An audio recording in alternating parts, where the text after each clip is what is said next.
that he put in the initial stimulus bill. This is our second blank check for the President. He fooled us once. Don't let it happen again. With that, I'll yield the floor.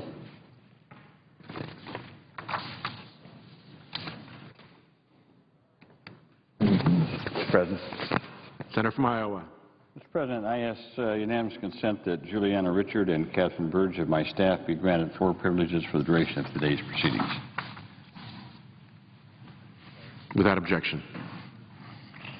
Mr. President, the so-called super committee created by the Budget Control Act has begun their work. Its mandate is to produce a plan by November the 23rd that will reduce future deficits by at least $1.5 trillion. As the chair of the Health, Education, Labor, and Pensions Committee, I've been invited to submit recommendations to the super committee, and I will do so in the days ahead. Certainly, I wish this group well. However, Mr. President, it is critically important that we define success in terms that really matter to working Americans. Frankly, I'm deeply disturbed by the Washington groupthink that defines success narrowly in terms of maximizing deficit reduction. Well, I've come to the floor to urge members of the super committee to embrace a broader and more powerful definition of success. Success must include boosting the economy and creating jobs. After all, the most effective way to reduce a deficit is to help 25 million unemployed and underemployed Americans to find jobs and become taxpayers once again. There can be no sustained deficit reduction without a recovery of the economy and a return to normal levels of employment. Indeed, just yesterday, the Congressional Budget Office released an analysis showing that if our economy were not in recession, if it were employing labor and capital at normal levels, the deficit would be reduced next year by an estimated $343 billion, a reduction of 1/3 of the deficit in 1 year, if we just had normal employment. So I have a simple but urgent message to the super committee. Go big on jobs.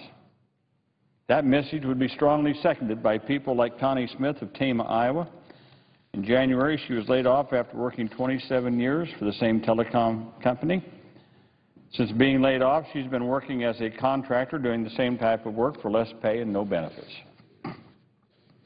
Jean Witt would also agree. She was laid off in 2008 and is now a student at Iowa Western Community College, striving for a new career in nursing. She's hoping that good jobs will be available when she graduates.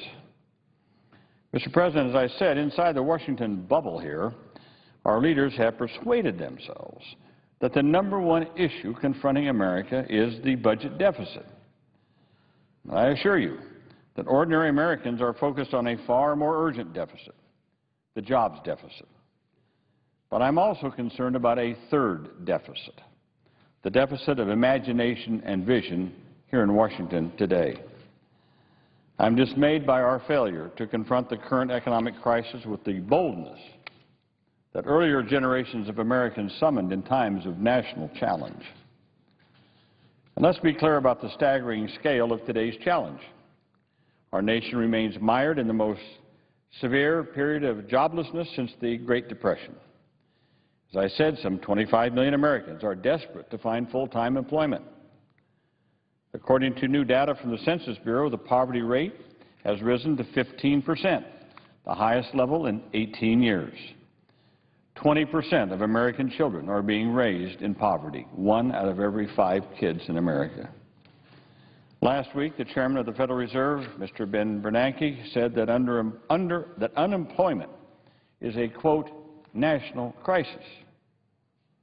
Well, very true, Mr. Bernanke, it is a national crisis. It's far and away the #1 concern of the American people. And that's why an exclusive, single-minded obsession with slashing spending and reducing the deficit is not just misguided, it's counterproductive. If the super committee cuts the deficit by $1.5 trillion and does nothing to create jobs, this would amount to a massive dose of anti-stimulus. It will further drain demand from the economy and destroy even more jobs.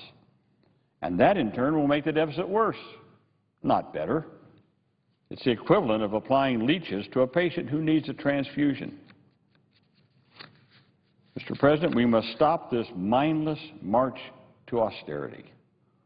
Mindless march to austerity. Smart countries, when they have these kind of challenges, don't just turn a chainsaw on themselves. Instead of the current slash and burn approach, which is being sold through fear and fatalism, we need an approach that reflects the hopes and aspirations of the American people. To be sure, we must agree on necessary spending cuts and tax increases. But we must continue to invest in things that will spur economic growth, create jobs, strengthen the middle class, knowing that this is the only sustainable way to bring deficits under control. Again, I say to the Supercommittee, if you're serious about reducing the deficit, you must put job creation front and center in your deliberations and agenda, not just slashing and cutting government spending to reduce the deficit. Now, I don't want to be misunderstood. My preference, of course, is always to reduce the deficit. I know that. And as a senior member of the Appropriations Committee, I appreciate that we must seize every opportunity to prudently reduce federal spending. And there are opportunities, including in the Pentagon, to reduce federal spending while minimizing further damage to economy and jobs. However, I believe that we must be equally willing to say no to foolish, destructive budget cuts. Most importantly, as I've said, the Supercommittee must broaden its focus to include a sharp emphasis on creating jobs and boosting the economy. That's why I was very pleased by the plan presented by President Obama, the American Jobs Act. As the President said in his speech to Congress, the American Jobs Act boils down to two things: putting people back to work and more money in the pockets of working Americans. Most importantly, in my book, the American Jobs Act would dramatically ramp up investments in infrastructure in order to boost U.S. competitiveness and directly create millions of new jobs. Specifically, the American Jobs Act includes $30 billion to renovate some 35,000 schools and community colleges nationwide. This would create hundreds of thousands of new jobs, especially in the hard-hit construction industry. The legislation, the President's bill, provides $30 billion to help local school districts hire and retain teachers. This new fund would save or create nearly 400,000 education jobs. In addition, the American Jobs Act includes $50 billion for immediate investment in our transportation infrastructure. Again, this will dramatically boost employment and modernizing the arteries and veins of our commerce. Well, now, people say, how are you going to pay for all this? And these other investments, keeping our teachers in the classroom, renovating the infrastructure. How are we going to pay for all this to get our economy back on track? Well, for the answer, Mr. President, we again need to listen to the American people. I received a heartfelt message from Dan Carver, a fifth-grade teacher in Carlisle, Iowa. He says that he is struggling like other middle-class Americans to pay his bills and his taxes. And he doesn't understand why corporations and the very wealthy aren't also paying their fair share. In poll after poll after poll, by 2-to-1 margins, 2-to-1 margins, Americans want an approach that includes tax increases on those who can most afford it, those whose incomes have skyrocketed in recent years, even as middle-class incomes have fallen, those who have benefited the most from tax breaks initiated during the Bush administration. By a 2-to-1 margin. This should be a no-brainer for people elected to Congress. 2-to-1 margin. Read the polls. That's what people want done. You see all those people up on Wall Street? It's now spreading to Washington. There's even an event planned for Mason City, Iowa this weekend by a lot of young people saying, look, we have to raise revenue. We can't just slash and cut back and retreat. We need to raise revenue and charge forward. Mr. President, we'd be foolish to ignore the voices of working Americans from all walks of life. For more than a decade now, these good citizens have been told that tax breaks for the wealthy will result in millions of new jobs and a booming economy. That's what they've been told. They were told that wealthy Americans are so-called, quote, job creators. And if we just shove enough tax breaks their way, jobs will magically bloom. Frankly, this is the same old theory of trickle-down economics. And it manifestly has never worked. For ordinary Americans, the only thing that's trickled down are wage cuts, mass unemployment, upside-down mortgages, personal bankruptcies, and disappearing pensions. Instead of this failed trickle-down economics for the rich, it's time for percolate-up economics for middle-class Americans. We have a saying for this out in the Midwest. I've heard it many times. You don't fertilize a tree from the top down. You got to put it in at the roots. It's time to invest directly in jobs by renovating our crumbling infrastructure, rebuilding our schools, putting laid-off teachers back to work. And by all means, it's time to ask those who have benefited the most from our economy to pay more. Yes, to pay more to help finance these urgent investments. Because, Mr. President, these are the kind of things that individuals cannot do on their own. An individual cannot rebuild a highway or a school. An individual cannot retrofit a building. An individual cannot build new energy efficiency systems. But we can do this acting together. And that's why it's time to ask those who have benefited the most from our economy to pay some more. Mr. President, I close by reiterating that we need to pursue a path that first and foremost, right now, focuses on job creation. In the longer term, focus on deficit reduction. After we get the economy going and getting people back to work and being taxpayers again, then we can reduce the deficit, as the report showed this week. If we were to just have normal employment levels, we'd reduce the deficit by $343 billion. So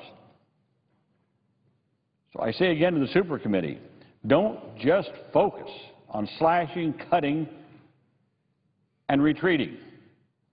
Focus on raising revenue and charging ahead. Investing in education, innovation, infrastructure. It means a level playing field with fair taxation, and a strong ladder of opportunity to give every American access to the middle class. It's time to put America back to work. It's time to change the tenor of the debate.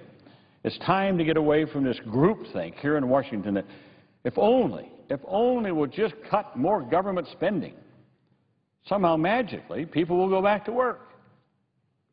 It's not going to happen only in your dreams. It will only happen if we are bold enough, as our forefathers and people before us were bold enough, to raise the necessary revenues to put this country back to work.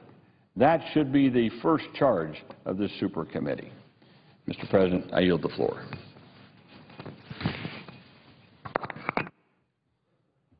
The senator from Ohio. Mr. President, I very much thank the senator, the chairman of the Health, Education, Labor, Pension Committee, for his advocacy always for the middle class, advocacy always for those who aspire to the middle class, and especially the jobs bill. And I particularly appreciate his comments about school construction.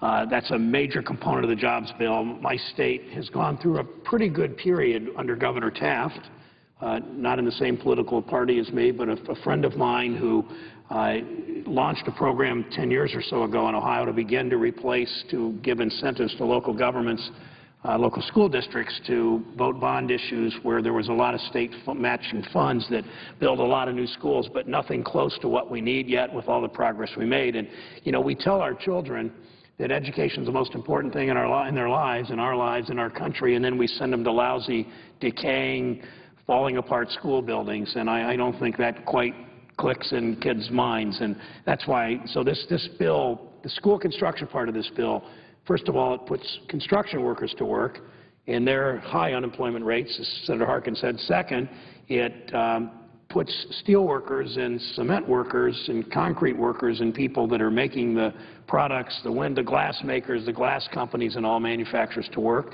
for the materials. And third, it sets the foundation by building community colleges and rebuilding school buildings and all that, putting people to work for long-term economic growth and prosperity. We know for a fact the United States in the 50s, 60s, and 70s created an infrastructure the likes of which the world had never seen, and that's the foundation for our prosperity. That's right. Unfortunately, the last 20 years, we've let that infrastructure crumble. We let that infrastructure decay. And when I look at these young pages here, 16, 17, 15, 16, 17, 18 years old, you know, I don't want them to inherit a huge budget deficit, but I also don't want them to inherit a huge education deficit and infrastructure deficit. And we owe that to that generation to do much better than we have. So I thank Senator Harkin and yield to him. Well, thank you very much. I thank the senator from Ohio, a great friend and a great supporter of working Americans.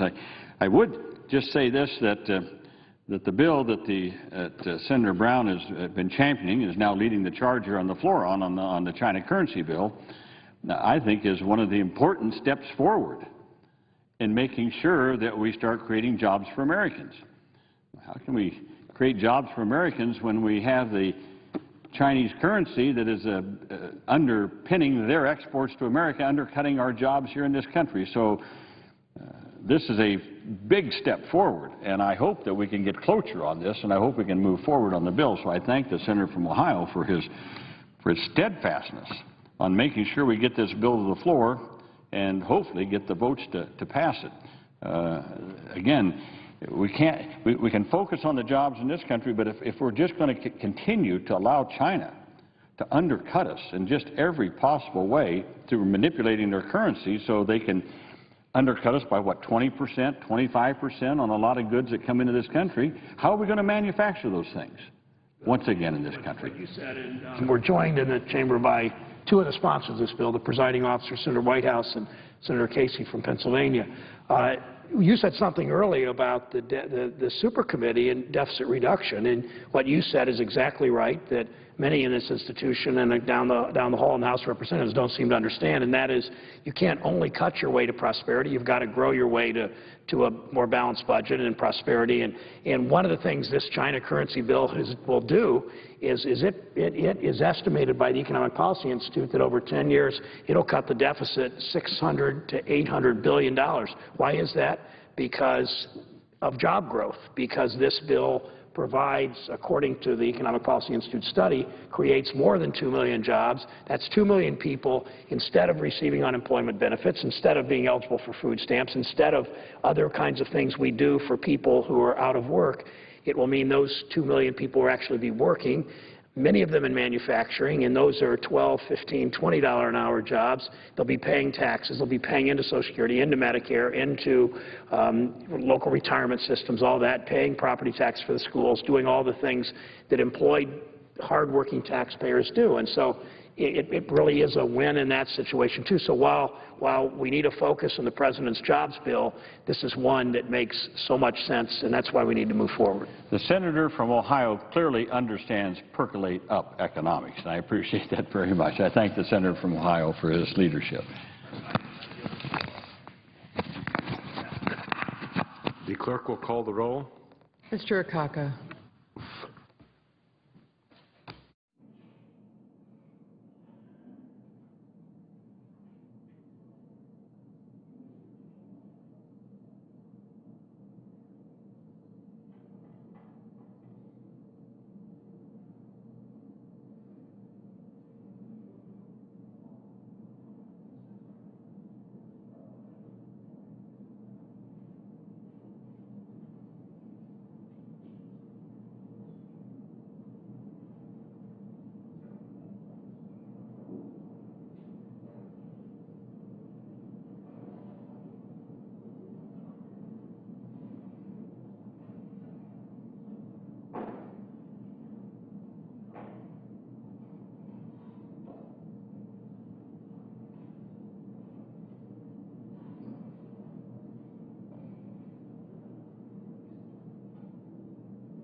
Mr. President, Senator from Pennsylvania, I'd ask that the quorum call be vitiated.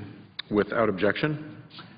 Mr. President, I rise just for a few moments to make a few comments regarding the pending legislation that deals with the currency policies that China has had in place, which have proven to be adverse to American workers. I was saying on the floor yesterday, and I'll say it again, that this isn't a complicated issue. When China doesn't play by the rules, when they cheat on the international stage and on their currency policies, Americans lose jobs.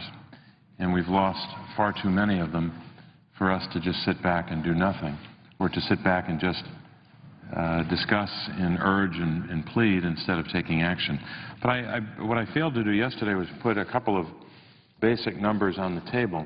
I mentioned in some of my comments yesterday that we had a hearing in the Joint Economic Committee, which for those who aren't as familiar with the workings of that committee, it's a House-Senate joint committee where you have senators and House members, obviously from both parties, meeting and participating in hearings on a whole range of topics, most of them dealing with the economy and jobs. And yesterday we had the Federal Reserve Chairman, Ben Bernanke, who testified broadly about a lot of issues. But I asked him about currency, and one of the things that he said, and I thought this was a pretty significant statement, and I'm just reading something Chairman Bernanke said in pertinent part. This isn't obviously a full statement. But when I asked him about currency, China currency, and their policy, he said, and I'm quoting here, he said, "I think right now a concern is that the Chinese currency policy is blocking what might be a more normal recovery process in the global economy." Then he goes on to say the Chinese currency policy is blocking that process. I should add here, process meaning the recovery. And then he goes on to say, so it is to some extent hurting the recovery process, unquote. That is the chairman of the Federal Reserve, someone whose job it is to, I should say whose job it is not to comment on public policy on a regular basis necessarily, or to take positions on one side or the other on public policy. But the fact that he made that statement, which made it abundantly clear that this isn't simply a problem for our workers when we lose jobs, when we hemorrhage the jobs that we have lost, but this currency policy that China has in place is an impediment to the recovery, the economic recovery of the world. So I thought it was a critically important statement that he made that is in furtherance of, or in further evidence, I should say, that this bill that we're working on is the right way to go. I don't want to imply that he endorsed the bill. He didn't. But I thought it was interesting that he focused on the economic recovery worldwide, and not only on the adverse consequences for our workers, our companies, our jobs. And two other notes, and then I'll sit down. But one is the impact in a state like Pennsylvania. I have the privilege to represent the people of Pennsylvania, so I want to make sure that the record is clear in terms of what China's policies, both on currency and more broadly on trade, have meant in the context of Pennsylvania workers. A report released just recently by the Economic Policy Institute, and you hear so-called EPI quoted a lot, but the Economic Policy Institute estimates that from the year 2001 through 2010, our trade deficit with China has led to the loss of 106,970 jobs in Pennsylvania, almost 2% of total employment in Pennsylvania. Across the nation, this same trade deficit with China has led to a loss of 2.8 million jobs since 2001. So basically what you're talking about there is less than a decade, because of the trade deficit with China, we've lost 2.8 million jobs nationally and almost just a little bit shy of 107,000 jobs in one state, the state of Pennsylvania. Now, some would say, well, you should be careful in how you say that, because we're not saying that the currency policy that they have in place, which I would assert they're cheating on, that alone can be attributed to, or the job loss can be attributed solely to that. I'm not saying that. But there is no question, and I think the record is replete with evidence and examples, that much of that job loss can be attributed to their currency policies, as well as other policies that they have in place. I'm not even going to get into the infringement on copyright and intellectual property and a whole range of other issues where we have some disagreements with other policies emanating from China. And two more points finally about EPI. The Economic Policy Institute did an analysis, and they released this report June 17th of 2011. And what they found was that they wanted to make a determination if China were to revalue its currency, in other words, play by the rules to the extent of a 28% level. Some people think the manipulation that they're doing amounts to more than 28%. But if they are able to revalue that their currency up to that level, what would happen? So here's what EPI found. If only China revalued to 28.5%, the growth in U.S. Gross domestic product would support 1,631,000 U.S. jobs. And if other Asian countries also revalued at that level, 28.5%, then the job number would be, the job gain, I should say, here in the United States would be 2,250,000 jobs because of that revaluation. And I mentioned the study yesterday, and I said, what if they're off? What if their estimates are off? What if for some reason you had to scale down that estimate?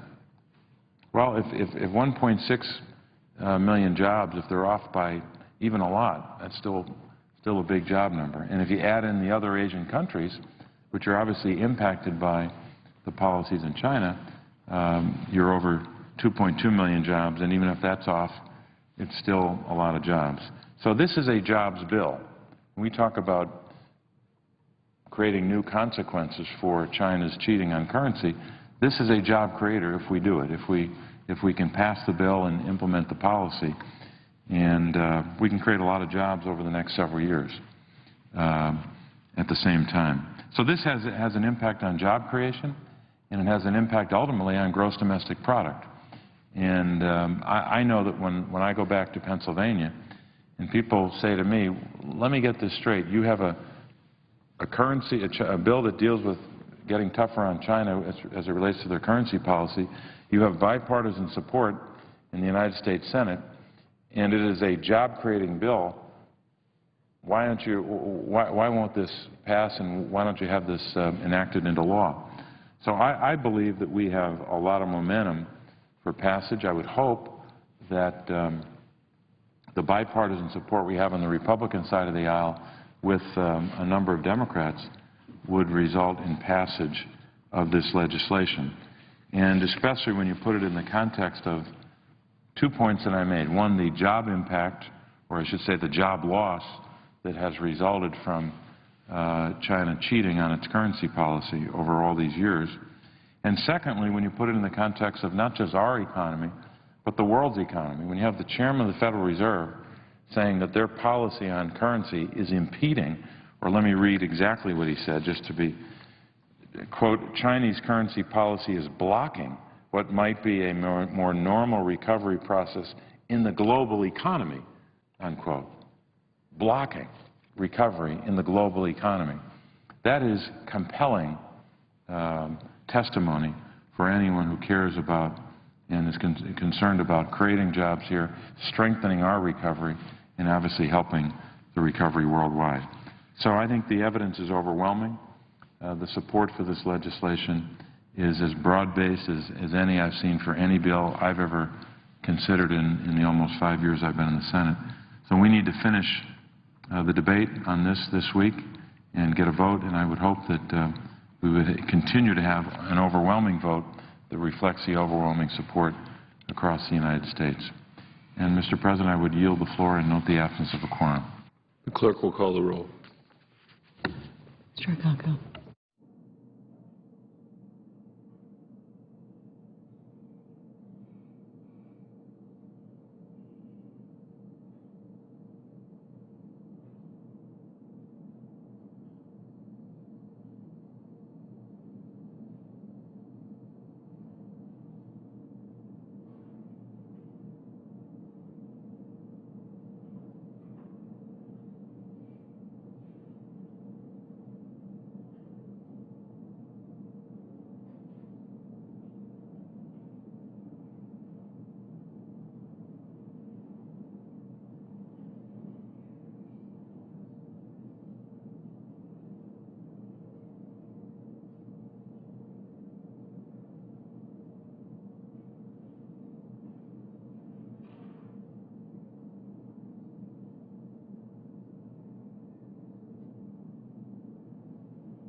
The pending business here in the Senate, a bill dealing with China's currency manipulation.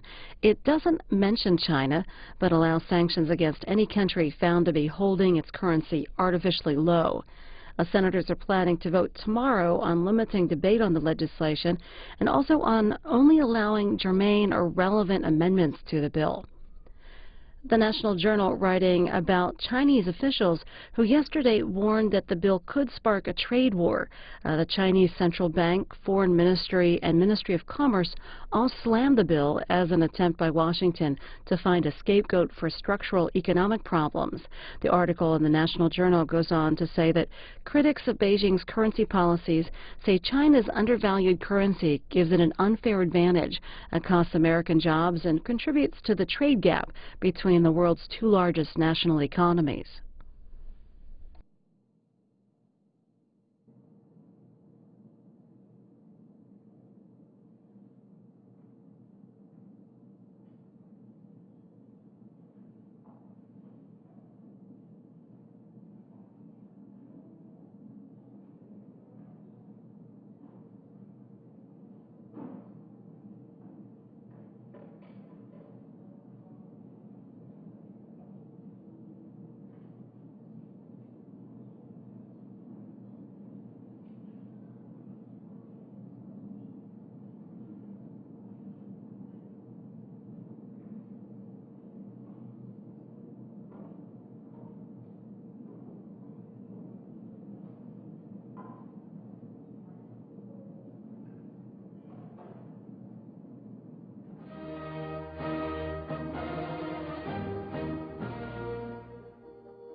Senate leaders plan a vote tomorrow to limit debate on legislation that would place import tariffs on products from countries with undervalued currencies. Senate Democratic leaders also said that today they would pay for President Obama's jobs bill with a 5% surtax on millionaires and try to bring the entire measure to the floor in a matter of days. Congressional Quarterly writing that unhappy with the way that the president proposed to pay for the $447 billion package of tax cuts and spending programs, Democrats have come up with a different revenue raiser that they say is widely popular with the public and guaranteed to put Republicans in a difficult position. Formal consideration of the jobs bill is likely to begin right after the Senate finishes work on the pending China currency trade bill.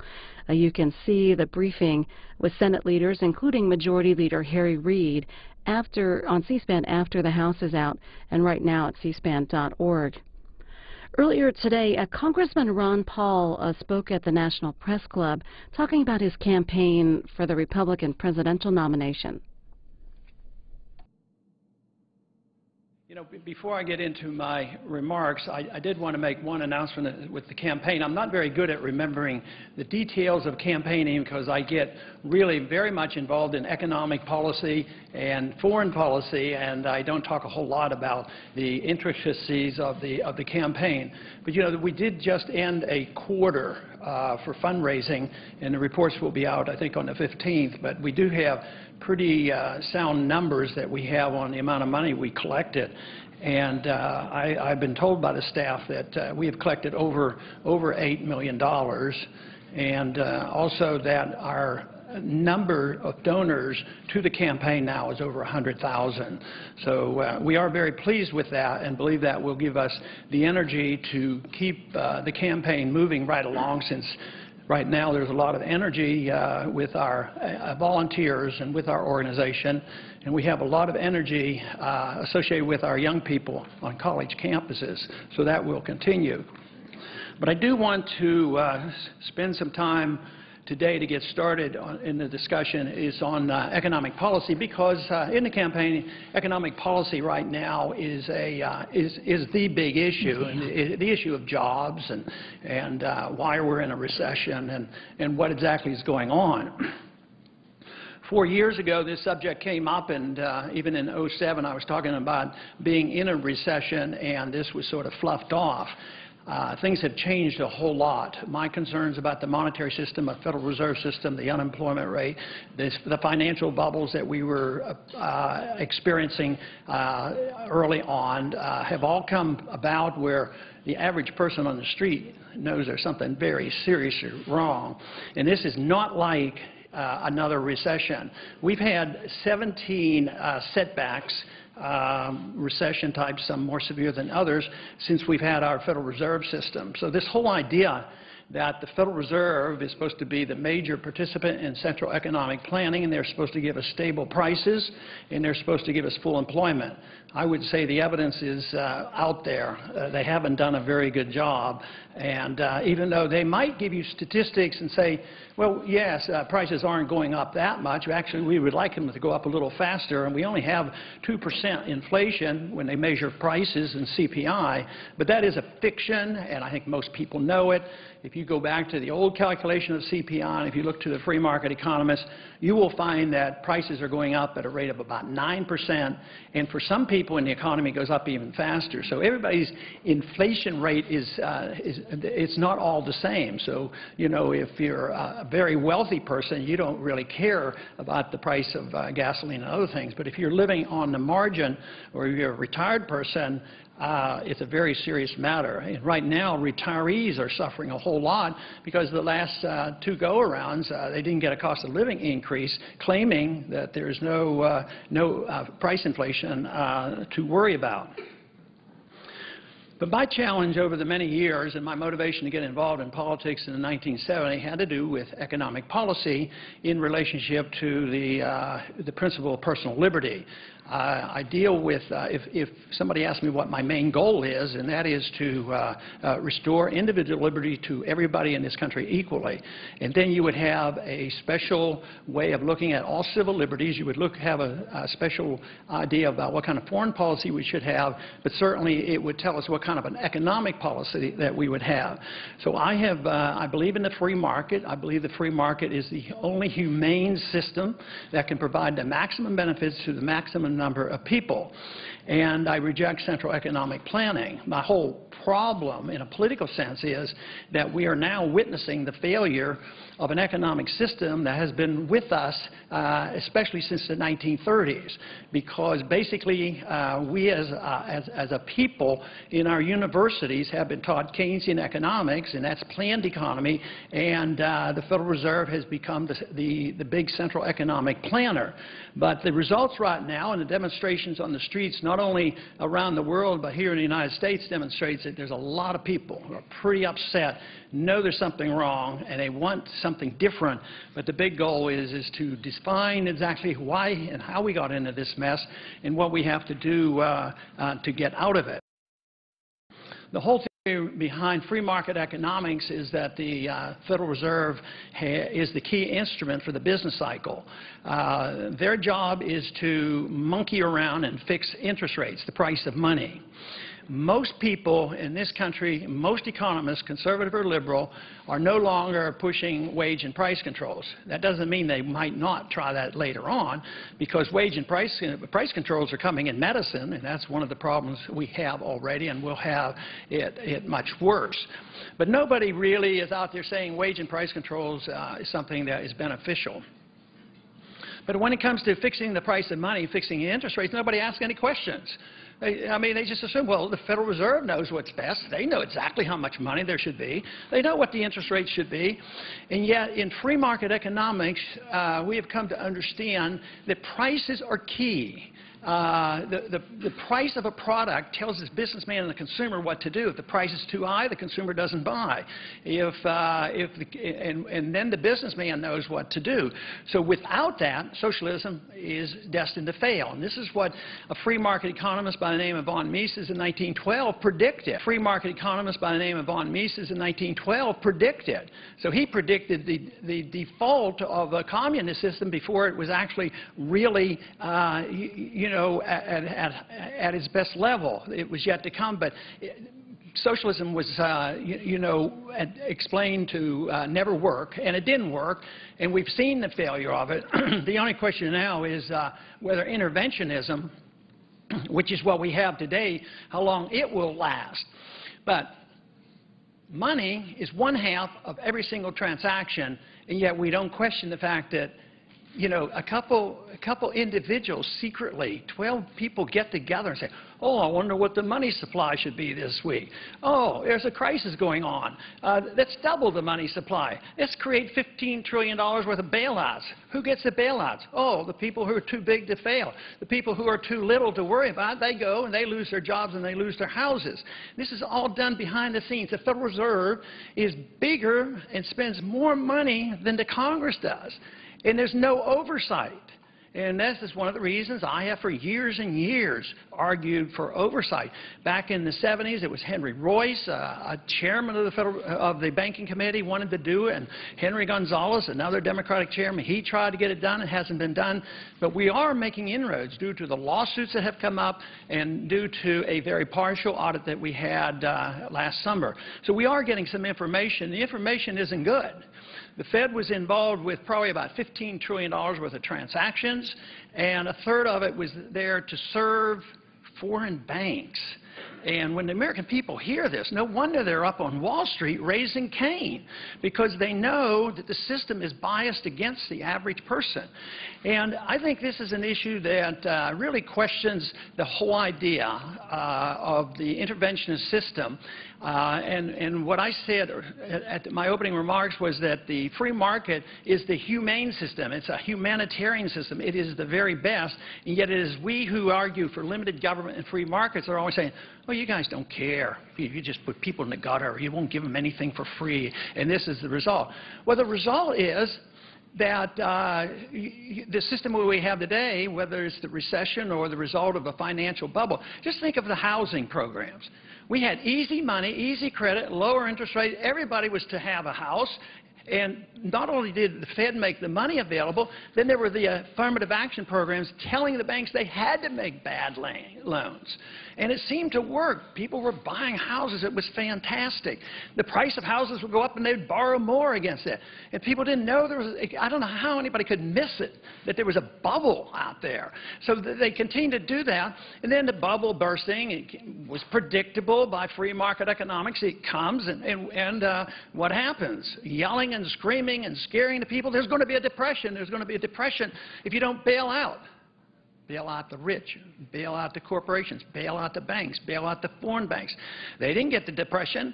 They got the bailout. What did the Fed buy? They have $1 trillion worth of securities, these derivative type of securities. Why don't they sell them? Well, they're worthless. So instead of liquidating debt, which is necessary in a bubble in order to get back to growth again, we only just transferred the penalty from the wealthy and the Wall Streeters over onto over to the people. But what happened to all this wonderful idea of giving the people a house? They lost their job. They couldn't pay their mortgages, and now they're losing their houses, and there's no end in sight. And the basic flaw in this is the prevention of politicians from allowing the markets to correct, because politicians can't act with hands off. They have to do something. Prior to the 1930s, there were recessions and depressions, and it usually came because of distortion of money and credit and pyramiding debt, and the correction had to come. But at that time, there was not this Keynesian obsession with bailing out people, so the depression would last a short period of time. In 1929, the recession lasted for, 1921, the recession, depression lasted for a year. We don't even study it in history books. But in the 1930s, that is when the Keynesian interventionists had come in vogue, and you had to do something, and it started with Hoover, and then it went into Roosevelt, and they gave us a depression that really didn't end until 1947. This idea that war ends depression, it's a distasteful idea that still floats around. Have a war and get rid of the depression. Yes, it gets rid of unemployment, but where are the people employed? Carrying guns and getting shot at and getting killed. But real growth didn't come until about 1947. That was after millions of troops came home. The military budget was slashed in more than half. Taxes went down 30%, and we went back to work again. But we're doing the same thing, same thing that the Japanese have been doing for a couple decades, propping up bad debt. And that's the most difficult thing that we have to deal with, is allowing these mistakes to be corrected. Now, this